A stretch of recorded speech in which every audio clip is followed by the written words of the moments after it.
नमस्कार मंडळी, श्री स्वामी समर्थ. मी नंदिनी माझ्या यूट्यूब चॅनेलवर तुमचं खूप मनापासून स्वागत करत आहे. तुमच्या मनातील सर्व चांगली इच्छा स्वामी महाराज पूर्ण करो ही स्वामींच्या चरणी प्रार्थना करते आणि आजच्या नवीन व्हिडिओला सुरुवात करते.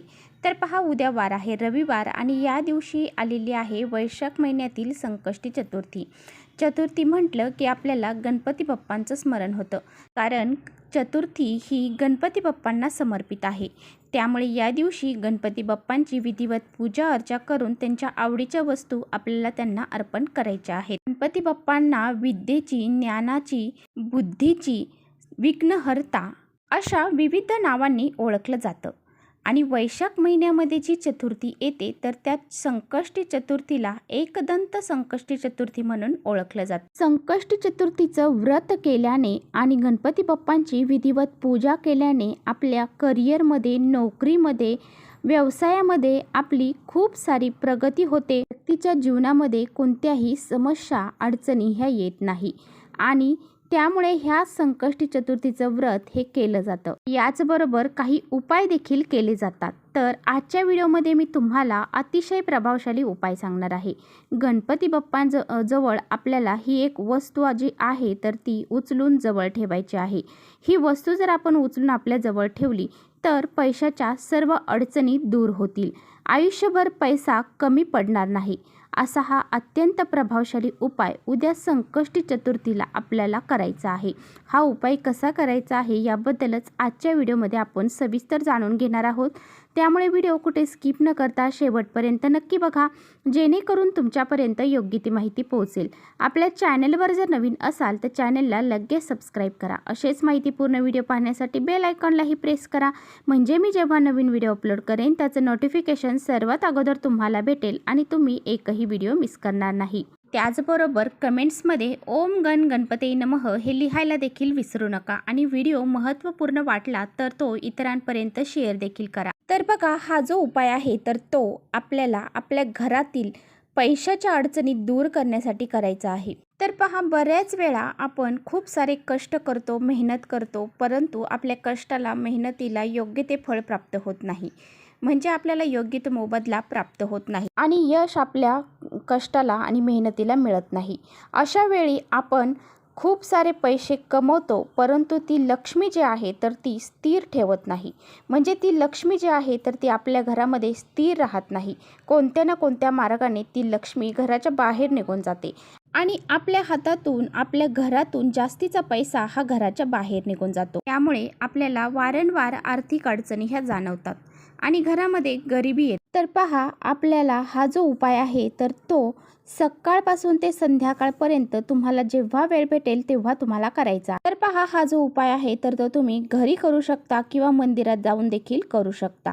तर तुम्हाला हा जर उपाय मंदिरात जाऊन करायचा असेल, कारण पहा, मंदिरामध्ये घरातल्यापेक्षा जास्त सकारात्मक वातावरण असते आणि सकारात्मक वातावरणामध्ये आपण जे काही उपाय करतो त्याचे फळ हे आपल्याला तुरंत प्राप्त होत असते. आणि म्हणूनच तुम्हाला जर शक्य झालं तर तुम्ही हा उपाय मंदिरामध्ये जाऊन करा आणि जर ज्यांना शक्य नाही त्यांनी घरी केला तरी सुद्धा चालेल. मासिक धर्म आणि सुतक असेल तर तुम्हाला हा उपाय करता येणार नाही.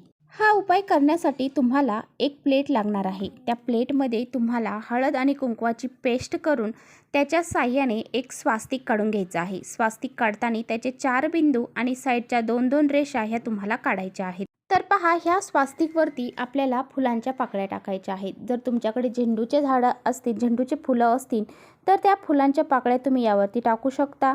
नसतील तुमच्याकडे फुलं तर मग तुम्ही यावरती मुठभर तांदूळ टाकायचे आहेत. नंतर तुम्हाला 11 रुपये हे घ्यायचे आहेत. 10 रुपये आणि एक रुपयाचा ठोकळा असे आपल्याला पैसे घ्यायचे आहेत आणि ते पैसे देखील तुम्हाला ह्या तांदळावरती ठेवायचे आहे. त्यानंतर तुम्हाला ह्या लक्ष्मीला, म्हणजे ह्या पैशांना हळद, कुंकू, अक्षदा, फूल, धूप, दीप दाखवायचा आहे. नंतर ही जी प्लेट आहे तर ती तुम्हाला बाप्पांसमोर ठेवायची आहे. प्लेट गणपती बाप्पांसमोर ठेवल्यानंतर तुम्हाला 3 वेळा गणपती अथर्व शीर्षाचं पठण करायचं आहे आणि एकदा फलश्रुती म्हणायची आहे. त्याचबरोबर ओम गण गणपती नमः या मंत्राचा तुम्हाला 108 वेळा म्हणजे 1 माळ जप करायचा आहे. आणि यानंतर दोन्ही हात जोडून तुम्हाला गणपती बाप्पांना प्रार्थना करायची आहे.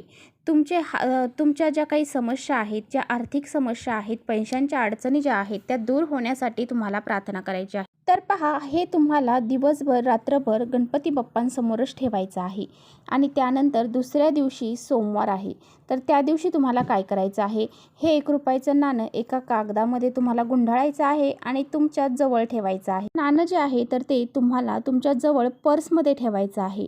हे नाणं तुम्ही जेव्हा तुमच्या जवळ पर्समध्ये ठेवताल तेव्हा तुमच्याकडे लक्ष्मी आकर्षित होईल. आलेला पैसा हा आपल्याकडे स्थिर राहतो, पैसा हा वाढत जातो. लक्ष्मीला लक्ष्मी लागत असते, म्हणजेच पैशाला पैसा लागत असतो आणि आपल्याकडून कमी पैसा हा खर्च होतो. कष्ट आणि मेहनत जी आपण करतो त्याचा योग्य मोबदला आपल्याला प्राप्त होतो आणि आपल्या घरामध्ये कधीही पैसा हा कमी पडत नाही.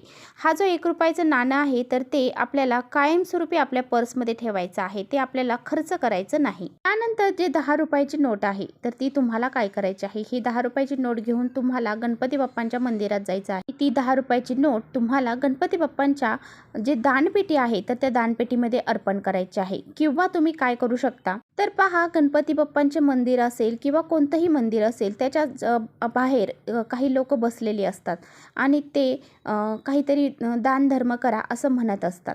तर त्यांना तुम्ही हे 10 रुपये दिले तरीसुद्धा चालतील. किंवा एखादी गरीब व्यक्ती आहे, गरजू व्यक्ती आहे, तिला त्या पैशांची गरज असेल तर त्या व्यक्तीला तुम्ही हे 10 रुपये देऊ शकता. 10 रुपये जे आहेत तर ते तुम्हाला दानच करायचे आहेत. तुम्ही बाप्पांच्या मंदिरात दान करू शकता किंवा एखाद्या गरजू व्यक्तीला दान करू शकता. तर बघा, तुम्हाला असा हा एक उपाय करायचा आहे. जर तुम्ही हा उपाय मंदिरामध्ये करणार असाल तर तुम्ही कसा करता, तर तुम्हाला 11 रुपये घ्यायचे आहेत आणि 11 रुपये गणपती बाप्पांच्या चरणाशी अर्पण करायचे आहे. तुम्हाला सांगितल्याप्रमाणे तुम्हाला त्या सेवा करायच्या आहेत आणि त्यानंतर तुम्हाला त्या तिथून 1 रुपयाचं नाणं हे स्वतःजवळ ठेवायचं आहे.